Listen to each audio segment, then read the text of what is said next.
Well, if you had issues with your cell phone today, you weren't alone. A disruption impacting thousands of AT&T customers has federal agencies wondering if it was a cyber attack or a mishap in telecommunications. KAKE's Stephanie Maniche has the story. Some people probably ditched their morning cup of coffee to be first in line at the AT&T store. It was a cell phone outage, leaving thousands confused. I thought, I know I paid the bill. Everything looks good. I restarted the phone, still not working right. So I walked over here to ask if there was a problem.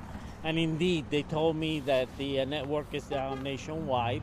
Two customers only able to access SOS on their phones were back up and running before leaving the store.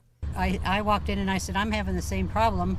And then he said, well, he looked at his and then the SOS went away. So he tried FaceTiming his granddaughter and it worked. So we were all real excited. Others still waiting for their lifeline. FBI and Department of Homeland Security are investigating if the outages are the result of a cyber attack or a breakdown in communication. The outage was reported around 4 a.m. Central Time to the digital site Down Detector. The site tracks self-reported outages, showing approximately 73,000 Thursday morning. A statement from an AT&T spokesperson says service has been restored to everyone. Did it come back on? Yeah, it's back on. Stephanie Maniche, KAKE News on your side.